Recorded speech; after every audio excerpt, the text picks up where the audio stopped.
It's good to be with you. Welcome to the Department of Justice. Jody, thank you for being with me. He is my chief of staff, and Jody has been almost 20 years in the Department of Justice. Let me share a few thoughts. First, about the comments that I made to the committee that have been said to be incorrect and false. Let me be clear. I never had meetings with Russian operatives or Russian intermediaries about the Trump campaign. And the idea that I was part of a, quote, continuing exchange of information during the campaign between Trump surrogates and intermediaries for the Russian government is totally false. That is the question that Senator Franken asked me at the hearing, and that's what got my attention as he noted it was just breaking news. And it got my attention, and that is the question I responded to. I did not respond by referring to the two meetings, one very brief after a speech, and one with two of my senior staffers, professional staffers, with the Russian ambassador in Washington, where no such things were discussed. In my reply to the question of Senator Franken was honest and correct as I understood it at the time. I appreciate that some have taken the view that this was a false comment. That is not my intent. That is not correct.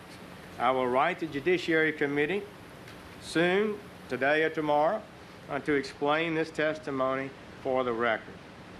Secondly, at my confirmation hearing, I promised that I would do this. If a specific matter arose where I believed my impartiality might reasonably be questioned, I would consult with the department ethics officials regarding the most appropriate way to proceed, close quote. That's what I told them at the confirmation hearing. I have been here just 3 weeks today. A lot has been happening in this 3-week period. I wish I'd had more of my staff on board, but we're still waiting for confirmation for them.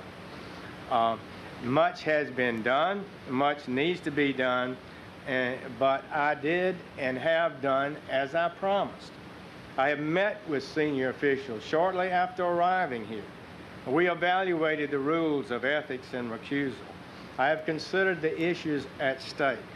In fact, on Monday of this week, we set a meeting with an eye to a final decision on this question. And on Monday, we set that meeting today. So this was a day that we planned to have a final discussion about handle this. I asked for their candid and honest opinion about what I should do about investigations, certain investigations. And my staff recommended recusal. They said that since I had involvement with the campaign, I should not be involved in any campaign investigation. I have studied the rules and considered their comments and evaluation. I believe those recommendations are right and just. Therefore, I have recused myself in the matters that deal with the Trump campaign. The exact language of that recusal is in the press release that we will give to you. I've said this, quote, I have now decided to recuse myself from any existing or future investigations of any matter relating in any way to the campaigns for President of the United States. I went on to say this announcement should not be interpreted as confirmation of the existence of any investigation or suggestive of the scope of any such investigation, because we in the Department of Justice resist confirming or denying the very existence of investigation. So, in the end, I have followed the right procedure just as I promised the committee I would. just as I believe any good Attorney General should do. And a proper decision, I believe, has been reached. So I thank you for the opportunity to make those comments and would be pleased to take a few questions, okay? Just to clear up any confusion over this, could you just explain a little bit about the September 8th meeting, who on your staff was there, and what was discussed with the Russian ambassador? The Russian ambassador apparently sent a staffer to my office, I did not see him, and asked for a meeting, as so many of the ambassadors were doing. And we set up a time, as we normally did, and we met with him. Two of my senior staffers were there, and maybe a younger staff or two, and they both retired Army colonels and not politicians, and we had we listened to the ambassador and what his concerns might be. Well, it was just normal things, such as I started off by saying, I don't remember a lot of it, but I do remember saying I'd gone to Russia with a church group in 1991, and he said he was not a believer himself, but he was glad to have church people come there. Indeed, I thought he was pretty much of an old-style Soviet-type ambassador. And so we talked a little bit about terrorism, as I recall, and somehow the subject of the Ukraine came up. I had the Ukrainian ambassador in my office the day before, and to listen to him, nothing that Russia had done nothing that was wrong in any area, and everybody else was wrong with regard to the Ukraine. It got to be a little bit of a testy conversation at that point. It wrapped up. He said something about inviting me to have lunch. I did not accept that, and that never occurred. I don't recall, but most of these ambassadors are pretty gossipy, and they liked, this was in the campaign season, but I don't recall any specific political discussions. All right. Do you recall meeting with Ambassador Kislyak any other times? I don't recall having met him.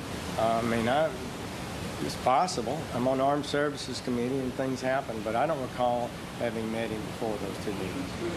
Sanctions. Did he sound you out on the question of sanctions? And why do you think he sought the meeting with you? Did he consider you a representative of the Trump campaign?